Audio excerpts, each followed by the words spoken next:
Thank you. Next speaker is Sanjay Singh. धन्यवाद मान्यवर, आपने इस बहुत ही महत्वपूर्ण विषय पे मुझे अपनी बात कहने का अवसर दिया। मान्यवर, मैं बड़ी विनम्रता पूर्वक आपके माध्यम से इस सरकार से पूछना चाहता हूं कि क्या इस देश के संविधान से बढ़कर कोई है? क्या इस देश के संविधान से बढ़ के ये सरकार है? क्या इस देश के संविधान से बढ़ के कोई राज्य सरकार है? क्या इस देश के संविधान से बढ़ के कोई सदन का सदस्य है? मान्यवर, इस देश के संविधान ने व्यवस्था दी, इस देश के संविधान ने राज्यों को अधिकार दिया, लेकिन धीरे धीरे करके आप राज्यों के दिए गए अधिकारों को छीनने का काम कर रहे हैं। सेल टैक्स राज्य का अधिकार, आप जीएसटी लेके आते हैं। मोटर व्हीकल राज्य का अधिकार, आप मोटर व्हीकल एक्ट लेके आते हैं। कृषि राज्य का अधिकार, आप कृषि काला कानून लेके आते हैं। दिल्ली की विधानसभा, देश के संविधान के तहत बनाई गई विधानसभा, आप विधानसभा की कमेटियों का भी पावर छीन लेते हैं।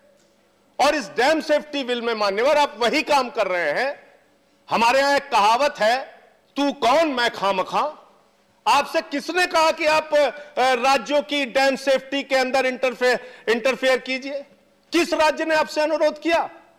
तमिलनाडु का विरोध है, केरला का विरोध है, उड़ीसा का विरोध है, कर्नाटक का विरोध है।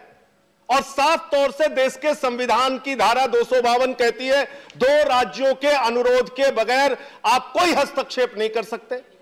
बावजूद इसके आप देश के संविधान के विपरीत जाके हर क्षेत्र में अपनी मनमानी और तानाशाही थोपते जा रहे हैं। इसलिए मैं इस बिल की निंदा करता हूं, आलोचना करता हूं। और जैसे आप कृषि बिल में 1 साल तक किसानों को सड़क पर रखकर 750 किसानों की शहादत लेकर आपको मजबूर होना पड़ा यूपी का चुनाव देख के वो बिल वापस लेने के लिए, ऐसी परिस्थितियां आएंगी कि आपको कल को यह बिल भी वापस लेना पड़ेगा। इसलिए अभी भी सुझाव है कि इस बिल को आप सेलेक्ट कमेटी के पास भेजिए। हर चीज में अपनी तानाशाही और मनमानी से बिल पर बिल थोपने का काम मत कीजिए। मैं तो उम्मीद कर रहा था कि सेशन में आप एमएसपी की गारंटी का कानून लेके आएंगे, लेकिन आपको हर वो कानून लाना है जिससे राज्यों में झगड़े बढ़े। इसमें क्या क्या प्रावधान दिया है मान्यवर आपने? इस बिल के अंदर मेंटेनेंस के लिए जो पैसा है, जो फंड है, वो तो आप लेंगे राज्य सरकार से। इस बिल में जितनी आपके इंस्ट्रक्शंस होंगे सबको फॉलो करने की जिम्मेदारी तो राज्य की है। आप इसके राज्य के अधिकारियों के ऊपर अपने अधिकारी, अपने कमीशन, अपनी कमेटी सब आप बिठा देंगे। लेकिन जब उनको मेंटेनेंस के लिए पैसा देने की जरूरत आती है, फंड देने की जरूरत आती है, तो उसमें आप एक पैसा नहीं लगा रहे हैं, उसमें आपकी अपनी मनमानी चलेगी। तो मैं ये पूछना चाहता हूं कि किस लिए आप ये बिल लेके आए? जहां पर आपकी राज्य सरकारें होंगी उनका फेवर करने के लिए आप ये बिल लेके आए। दो राज्यों के बीच में पानी का झगड़ा लगवाने के लिए आप ये बिल लेके आए, और भविष्य में राज्यों के बीच में झगड़े करा के अपनी राजनीति साधने के लिए और कुछ चंद पूंजीपतियों को मेंटेनेंस और सेफ्टी के नाम पर बड़ा बड़ा ठेका देने की मंशा से आप ये बिल लेके आए। यही मंशा है धन्यवाद इस बिल के पीछे। मान्यवर, आपने सबको समय दिया, आपको भी मेरी बात बस थोड़ी बात पूरी हो जाने दीजिए। मेरे पास और 11 वक्ता है, मैं खत्म कर रहा हूं। और हाँ, खत्म कर रहा हूं। 1 मिनट पे खत्म कीजिए बस। बिजली, सिंचाई, पीने का पानी, सबकी निर्भरता पर आप अपना अधिकार, जो राज्यों के पास अधिकार है, उस पर आप अपना अधिकार जमाना चाहते हैं। और हर चीज में बिजली का उत्पादन होगा, फिर सिंचाई होगा, फिर पीने के पानी का होगा। हर चीज में आपका हस्तक्षेप इस बिल के माध्यम से धीरे धीरे करके बढ़ेगा। इसलिए एक बहुत बड़ी चिंता का विषय है राज्यों के लिए, देश के संविधान के लिए, देश के संविधान की मूल भावना के लिए, और इस देश के संघीय ढांचे के खिलाफ यह बिल है। धन्यवाद। आप सर, खत्म कर रहा हूं। हाँ, खत्म कर। राज्यों के अधिकारों के खिलाफ और उससे हस्तक्षेप, संघीय ढांचे के खिलाफ यह बिल है मान्यवर। और मान्यवर, मैं अंत में यही अनुरोध आपके माध्यम से इस सरकार से करना चाहता हूं कि 12 सांसदों को आपने निलंबित किया है।